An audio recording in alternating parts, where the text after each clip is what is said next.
actually our fourth session. So we're kind of getting into some heavier details of anxiety. And so just to be prepared for some of that. And if you get uncomfortable, you can raise your hand, we can stop, we can take a breather, we can do whatever, but please feel free to comment on any of these tiles that we go through. Gail, do you want me to record this? Sure. There's a part, yes.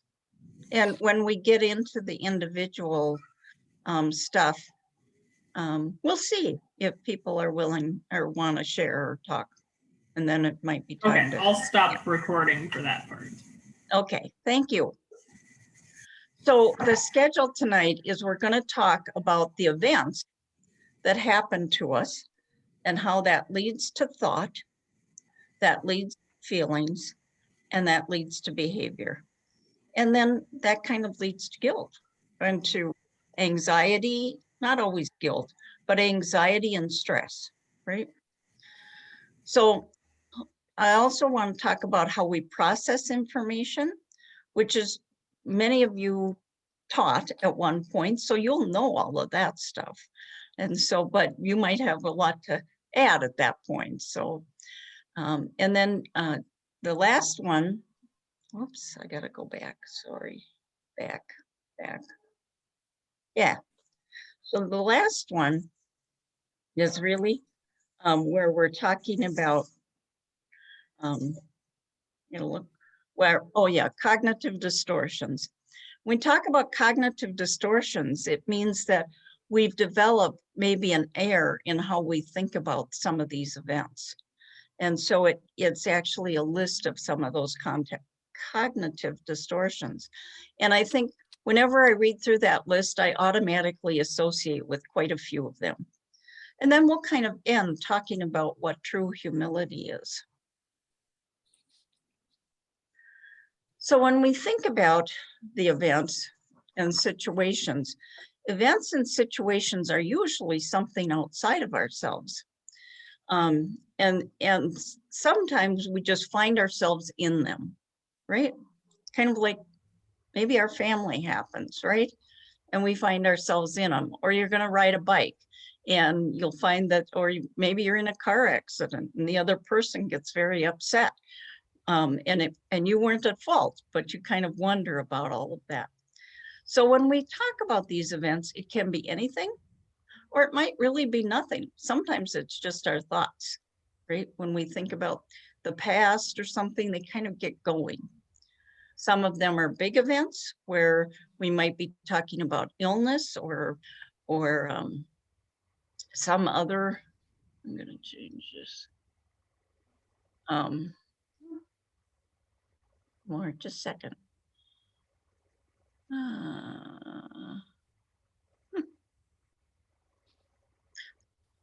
Erin, how can I make our pictures go down to the bottom or over to the side? If you click on, if you mouse over them, there's a black bar at the top. You can click on that and drag it around. Oh, what a deal. Thank you.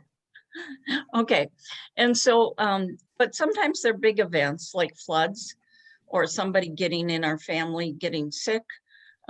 So there can be very things, but when we're talking about event, we're talking about where it happened, when it happened, who were you with, and what was the actual event. This isn't the situations that causes emotions because it's just an event, but our interpretation or view of those events is what causes stress and anxiety. Does anybody have questions about that? Okay, great. So when we look at anxiety and stress, we're really talking about our thoughts, right? Our emotions, our physical behavior, our physical and our behavior. Sorry about that. So when we think about anxiety, those are the things that kind of conjure up. Many times sometimes we'll do something and that'll lead to a thought, and then we'll have a thought, emotion about it. The physical is in this one. And so when we look at most of the times of analyzing anxiety, many of the different modules will leave out the physical. And for me, that's kind of important. Those are the cues that we know we're getting anxious, right? Maybe our heart beats faster. Maybe our blood pressure goes up. Maybe we get red in the face, right? So, and for physical, that's different for everyone, right? Sometimes when I think back when I was younger and I would get really stressed, I would all of a sudden feel real weak in my arms, right? So that's kind of different. That's a different response, physical response than many people have. But it's important that you think about that. And also with the physical, where is it in your body that you feel it, right? So do you get a knot in your stomach? Those kind of things. So those are kind of, your body is giving you clues that something's going on and your emotions are starting to ramp up. So when I drew these arrows, it's because it can go any way, right? We might have a physical response. We begin to think about it. Oh, then we have a feeling about it, and then we do something about it. Or maybe it's the other way around. And it can get into kind of a circular motion because it can go either way. I always call this the hamster wheel, right? You get on the hamster wheel, right? And away we go. And so as we get worked up, we begin to think about things, and then pretty soon maybe we're acting out. And then pretty soon we have a lot of emotion about that. Does this make some sense? Does anybody identify with this? Thank you. And so when we Gail, yeah, this is Tiffany. I was just going to comment from a little when you were talking about the event. I'm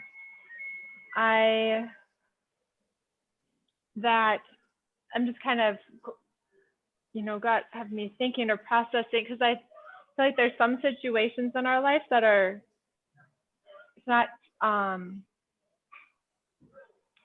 like one event, right. but like example, and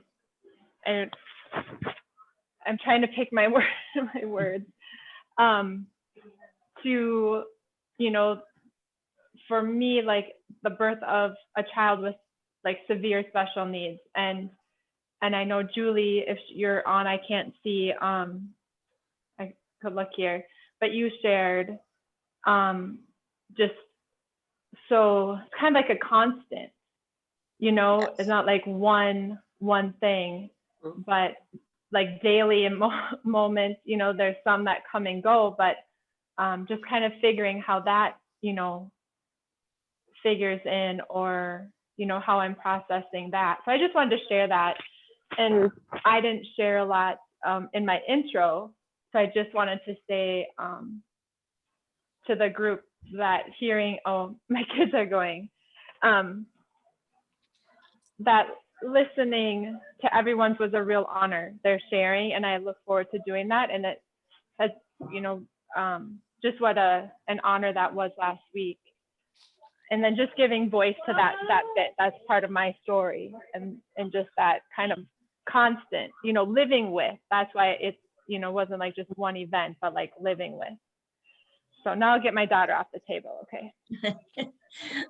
Yeah, that is one of the things is, and when we look about one event, right? Because so we're looking at one event, and it said it can be anything, right?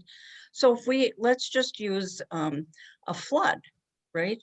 So your anxiety is already building up as the water comes, right? And we get washed over, but also in that process, we lose many things, right? We might lose people, but certainly I know when the flood of 97, a lot of people dealt with anxiety for years simply because they thought about things, and as they tried to clean up, you go through and if you've lost pictures or other kind of things that mean a lot to you, it can carry on. It is though, in some of our work here, like when you look at this, we try to, as counselors, to break this up and begin with kind of the base, what's the first incident, and then begin to work up from there. So that we can see that sometimes if we have maybe a cognitive distortion is what I call them, but if we have that later on, we can go back and see where this started and why it started, right? Because there are many things that will last a long time in your life. And so part of it becomes the acceptance of the situation too. And so I'm glad, and I felt very honored. I felt, I was just glad that people felt okay to share their stories, because that's what I'm hoping we can get to, is the more we can take a look at this and understand anxiety and then share how we might use techniques is where I hope there's some healing that occurs. So this again kind of goes through it. So it kind of, what went through our mind is our thoughts, our emotions, or what did I feel at the time? The behavior is, did I avoid anything? Did I have an automatic reaction? What helped me cope? What would others see me do, right? So in the physical sensations were, oops, no, I got a happy finger today, I guess. Physical sensations were just, what did I notice in my body and where did I feel it? So as we begin to think about anxiety, or even that feeling, if we can go back and kind of start with that feeling, today I'm feeling this way. What are my thoughts about that feeling? What do I plan to do with it, or what caused that? Sometimes if we have trauma in our life or something happens, maybe we've broken our ankle, you know, that can be one of those things that happened. And so is there anything that we could have done to help us cope with that? Right? Questions? Okay. So let's kind of talk about this. And I call some of these, when we're feeling very low or anxious, I call them gnats. Right? And that comes from some of the material I'm reading. So when we think about gnats, the lower we feel, the more gnats we're going to have in our life, right? So humans are hardwired to hear the negative. So when we have a gnat and we hear something else negative, it's like a double whammy on top of us. But we do need to stop and think that actually anxiety, remember, is a response to threat, whether it's real or perceived or both. And so when we have these feelings and stuff, they're natural, right?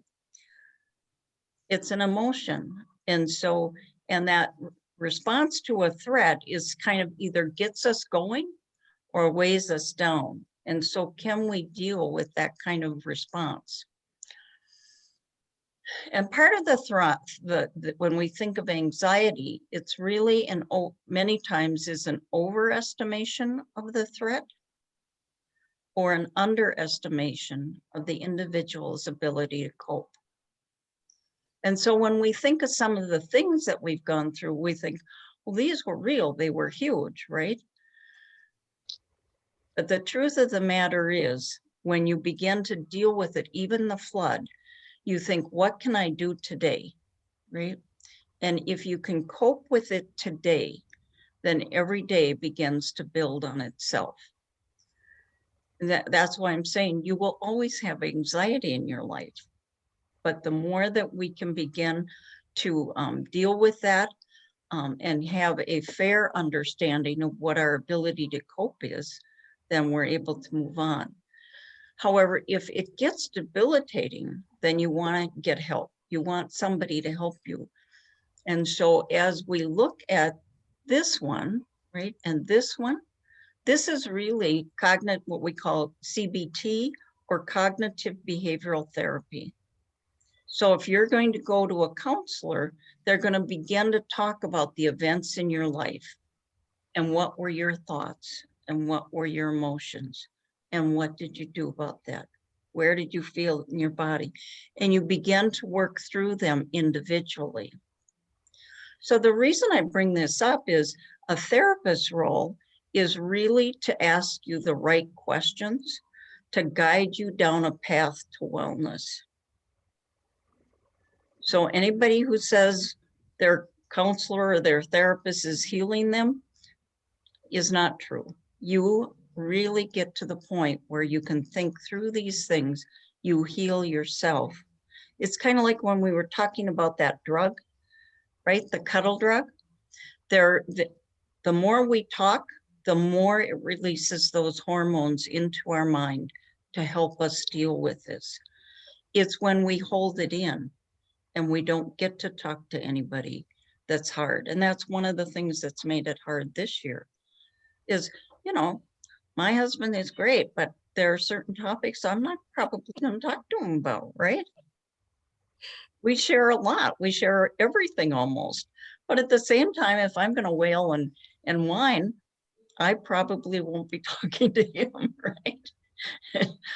So there's just things like that. I have one friend that you tend to brainstorm with a little more. So as we think about that, the more that we can reach out and begin to talk about these things and do something about them. Now, I want to be clear. We want to be choosy in who we share with, right? Not everybody has a good purpose, not purpose. What am I trying to say? Intentions. Intentions. Thank you. They don't have the best intentions. And so we have to choose our friends. And it's kind of like, you know, now when you talk to younger people and you kind of find out that maybe they're making quick decisions, right? And they're sharing with somebody that they've met on the internet. And they've talked to them maybe 4 times and they think they want to travel down and see them. That's not good, right? That's kind of an error in thought. We really have to develop a list of things that we want to go through to build that trust with people. And I'm kind of a firm believer that, you know, time, which is the great healer, but it's also gives us information about that other person. And so those are things to think about and look about and talk about. I'm almost, you know, there's a couple stories on, and I've even seen them on Hallmark, where the person has a list that she needs to go through before she takes the relationship seriously, you know. And that's true in a way. We should develop kind of what we're going to cover. You know, if you have different beliefs, if you have different values, you have different ideas about how things should be, even vacations, you know. If you want to take a vacation and you find out that your partner doesn't want to do anything you want to do, you kind of wonder about that, don't you? And so it's just important to kind of have that little list in your head. Now, it's okay to take vacations apart, right? If you love somebody, it's okay to take vacations without your spouse. But at the same time, and when you do that, it actually brings back more information to your relationship if you share those intimate thoughts. And so that's kind of, I just think that's interesting. Particularly interesting because I work with quite a few people. They're all different ages, but the majority of them are younger. And I remember one of them saying, you know, Gail, things are different today. And I just looked at him and I said, no, emotions are emotions. We all have them, right? It's how much time we take. And he said, well, I'm always choosing the wrong women. And it's like, yes, let's talk about that, right? So anyway, but so when we think about these gnats and kind of how they are dragging on us, it's an overestimation of the threat, or it might be an underestimation of our ability to cope. And Not saying there aren't situations that go above those, or, if you're in immediate danger, you have to take steps quickly. And sometimes we can't take those steps. And then you need to talk to somebody about how those feelings happened and what else we can do. So when you break the cycle, though, of anxiety, it actually may cause an increase to begin with, but ultimately it will help reduce it, right? So when we think about anxiety, some of it is pushing through and doing those things. So the number one fear in America is giving a speech, right? This seems strange to be saying this to people who do a lot of teaching, but it is giving a speech to a crowd of people. And so when we first push through it, right, that's breaking the cycle. And then there's all those fears. What if I have to give another one, right? What if they come back and want more information? What if, so those are what it means when we talk about breaking the cycle, which may increase your anxiety a little bit, right? So if we're thinking about, we don't like to give a speech because we're thinking people think we're stupid, or maybe that we're unattractive, or we don't know what we're talking about, those are going to still be there. But you may have been giving the smartest speech in the world, but it's still going to be in your mind if you have a little anxiety or a lot of anxiety. So there's also the temporary coping with anxiety. Hey, Right. Gail? Yep. Could you use COVID as an example of breaking the cycle? Anxiety about COVID? You mean, I'm not sure what you're asking me, Well, but I understand the speech example of breaking the cycle, but how would you apply that breaking the cycle to other things like COVID. the pandemic, for example? Okay, so one of the things when you think about the pandemic, and we got where everybody was supposed to quarantine, right? Mhm. We actually, America is very resilient, right? They came up with, well, Zoom, right? And people began to write letters. I've gotten more letters from people this year than I've probably gotten for quite a few years. We began to call people, right? We began to think about things that we really wanted to talk about. Is that what you mean, Beth? Well, how would addressing it raise the anxiety at first? You might breaking the cycle, it first raises the anxiety. Yeah. Well, and yeah, it's kind of one of those topics that I'm actually going to cover some next time. But the when you think about, I was just reading an article about viruses, right? So we think about all the anxiety with viruses, but in this article, it says we could not live without viruses. They actually are part of our system, and I have to finish reading the article to be intelligent here, but it is kind of one of those things.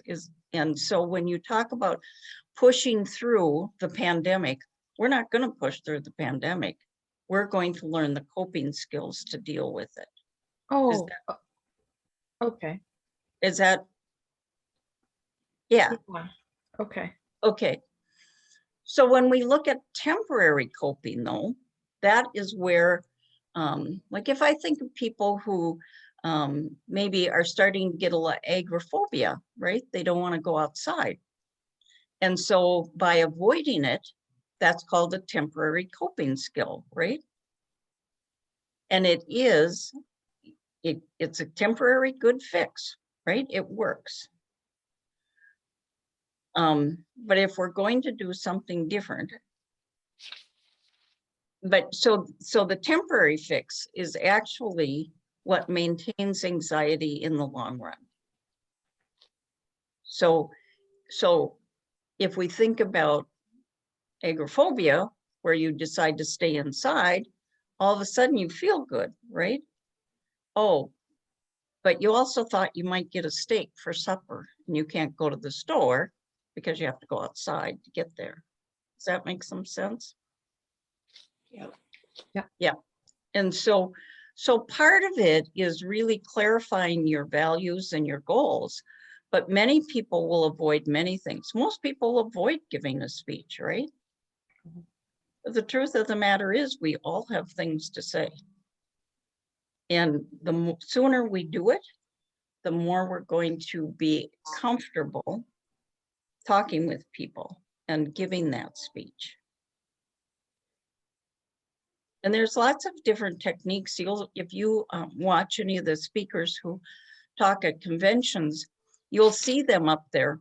They're anxious, right? They want to get out there on stage and get their message out, but they're pretty anxious. And you'll see them back there and they do a couple things. I don't know if you can see this or not, but a lot of them will do this, right? And what that does is it says, you're here, right? You're breathing, you're a real person, you have voice. Other people will wear a Band-Aid and they'll snap the Band-Aid, right? Because it interrupts the anxiety and it makes them do things. So there are those techniques that it doesn't have to be therapy, but there are those kind of techniques that will help them. Almost everyone you ask, how do you treat your anxiety? They'll say deep breathing. But the truth of the matter is they say that while they're snapping their Band-Aid or their rubber band on their wrist. And so, but if you do the temporary coping, it's perfectly fine until the next time. And that's what builds anxiety, is that we keep staying in or we keep avoiding what it is that we're afraid of. And then it begins to get the better of us. And pretty soon it's debilitating. And there is nothing wrong with starting medication and taking medication in early on to help you through this. Does that make some sense? I hope so, because a lot of people will choose temporary coping, and it does work in the short run. So today I wanted to talk about something that I call the big kahuna. So when we think about the big kahuna, that's somebody that's very important, right? Or if you look it up in the dictionary, it says it's a giant wave, right? So I think about the big kahuna as sometimes that's that anxiety that kind of washes over us and we have trouble moving on from it. And until we identify kind of what some of our anxieties are, we can't always move on. And so I just kind of wanted to quickly go through all of the lists. So when we look at the big kahuna, we're looking at achievement, and we'll go through what examples of each of these are. So we're looking at achievement, love. We have some real big things that come with love: submissiveness, demandingness, expression, anxiety. And then I have this thing called other, which hopefully will be worth your time. So when we think about anxiety and achievement, if you have these kind of cognitive distortions or incorrect thinking about them, this is kind of what we tell ourselves. So perfectionist says, I can't fail. Perceived perfectionism is others won't accept me or love me if I'm a flawed person, if I fail.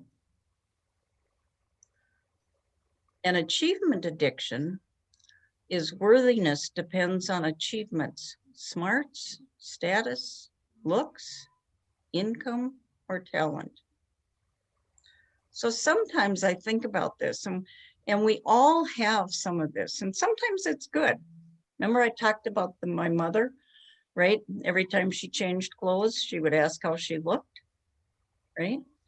So when I think about, are you going to accept me if I look neat? Are you going to think I'm not worthy if I didn't comb my hair today, right? So those are kind of those are, I always say this, our lives are complicated. And when we have complicated lives, we use simple examples so people understand, right? So as you begin to think about these and think about other things that in your life, you might identify with them or you might not. But remember, this is the first one and we got kind of a long list here. So I thought we'd just go through them tonight. So the love one it's called the approval addiction. I need everyone's approval to be worthwhile. The love addiction is I can't feel helpful. I can't feel happy. I got happy and fulfilled together there. I can't feel happy or fulfilled without being loved. And the fear of rejection. If you reject me, it proves there's something wrong with me. I'm alone. I'm bound to feel miserable and worthless. So when we think about these things, that's why they're called cognitive distortions, right? There's going to be somebody in your life at some time that doesn't approve of you, right? So when we think these, it just really kind of reinforces the incorrect thinking. And so if we can begin to work on these individually or identify what it is that we struggle with, then we're going to be able to slowly push through that. So the next one is called submissiveness. And it's called pleasing others. I always try to please others, even if I make myself miserable in the process, right? We give up ourselves. Kind of have to laugh about this one. This weekend, we got to visit with my sister-in-law, who I haven't visited with for a year. And she's a wonderful, gracious person. And as we were talking, we were talking about church, not our church, because she goes to a different church.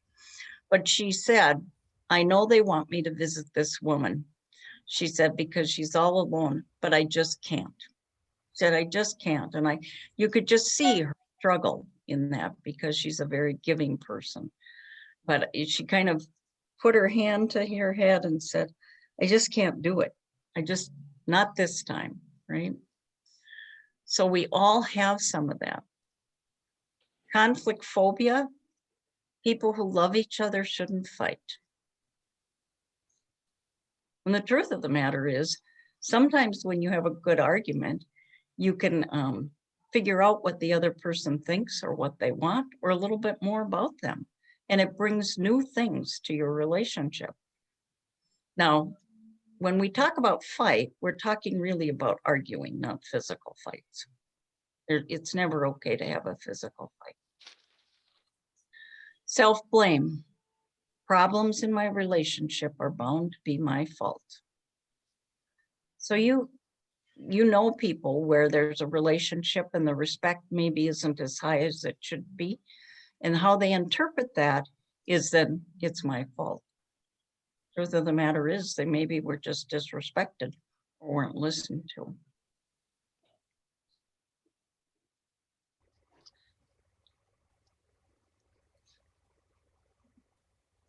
Sometimes it can be overwhelming when we think of all the cognitive distortions or the things we tell ourselves are out there. Am I breaking up? Okay. So, yeah, thank you.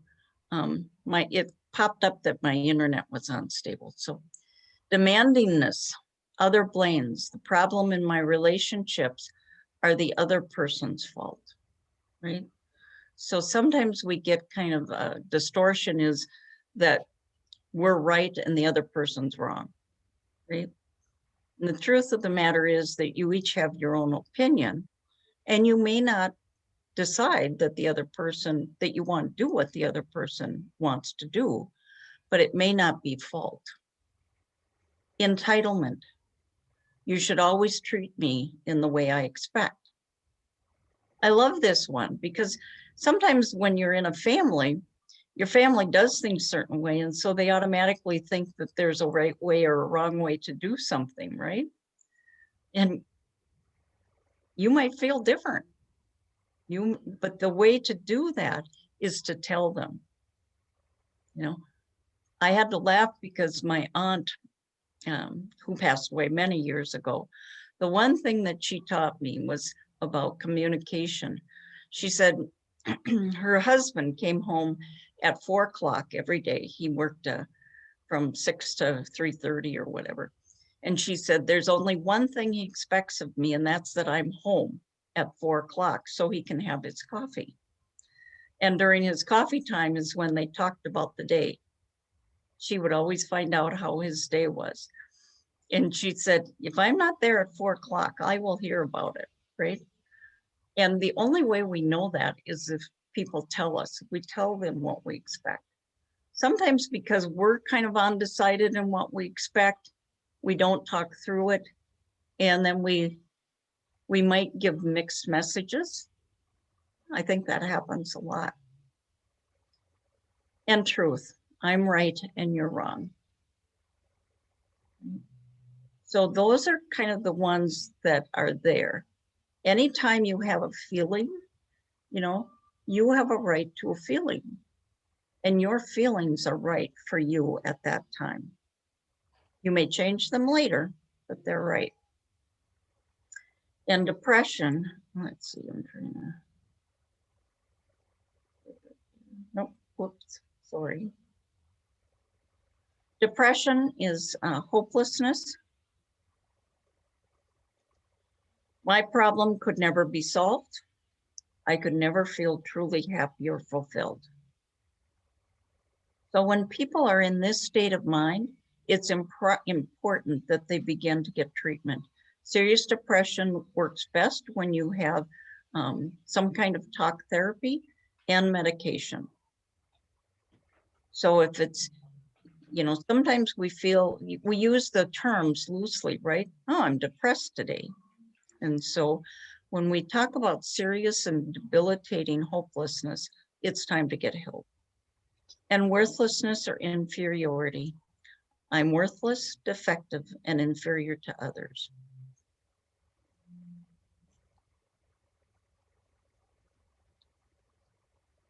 So this is interesting. We're having a course about anxiety, but one of the situations about, or one of the conditions of cognitive distortion is anxiety. So when we look at that, we look at emotional perfectionism. Go to my paper here. Emotional perfectionism is when we always feel happy, confident, and in control. You can see where that might be kind of a cognitive distortion, right? I don't always feel happy. I certainly don't always feel confident. And so it's just one of those things. And so the way they say it is a little different. When I read this, I kind of think, oh yeah, right. Anger phobia. Anger is dangerous and should be avoided at all costs. If you're aggressive, I might agree with that. Aggression is dangerous, but just having anger is an emotion. It's going to come. Things are going to happen in your life and you'll get angry. We use an anger scale sometimes to measure that, right? So if 1 is no anger and 10 is the explosion or aggression, where are you on that scale? That alone will begin to slow down your anger. Emotiophobia, which was a new word, and I don't know, it still comes up with a line under it. I think it's a real word, or I've seen it before, but it's not one we're familiar with. Emotiophobia is something that says never feel sad, inadequate, jealous, or vulnerable. I should sweep feelings under the rug and not be upset at anyone. I think that's a pretty interesting one because a lot of times we think we shouldn't feel a way, right? But it's just a feeling we have. and they come and all of a sudden you think, well, I probably shouldn't feel that way. But the truth of the matter is they're your feelings and we should own them. Perceived narcissism, people care about, oh, this isn't a sentence. Sorry about that. People I care about are demanding, manipulative, or powerful. So I want to be part of that too. That's the perceived narcissism, right? All of my friends are powerful. Wouldn't that be wonderful? Well, I don't think so. I want people who can talk to me about the feelings I'm having. Bushfire fallacy, people think alike. So if one looks down on me, everyone will look down on me. We sometimes think that, right? Kids think that a lot, that one person finds out, everybody's going to find out. It's just not true. Spotlight fallacy, talking is performing under a bright light. If I don't impress others, they won't like me. And the last one listed here is magical thinking. Magical thinking is if I worry enough, everything will be okay, right? Because the worry can take it away, right? So sometimes magical thinking is something that really gets us because we like to think that everything's going to be okay. So I jokingly said to my husband, sometimes I think magical thinking is if I just don't do anything, everything will be okay. That's not true either. So here we are, starting at the end of the list. Other, sometimes we just have a low frustration tolerance. I should never be frustrated and life should be easy, right? Yeah, did you ever wake up on the wrong side of the bed? I've gotten to the point where sometimes when I'm really frustrated, I just say, I'm in a bad mood right now. Leave me alone, right? Because somebody shouldn't have to put up with me. And I know this week, some things happened and my frustration went down. What I found that I did, which I really did not like, is I kind of snapped at my husband more than I want. I don't want to be a person who does that. And so that's one of those signs that's happening. So I need to pay attention to that. I need to get to bed at an earlier hour or something. Superman and Superwoman is the other one. And that's, I should always be strong and never weak. We sometimes feel that, particularly for our families. And if we can learn good coping skills, and it's okay. It's okay to cry. It's okay that people know that you have emotions. And so those are some of the cognitive distortions. So Erin, maybe you want to turn it off right now, the recording. Okay.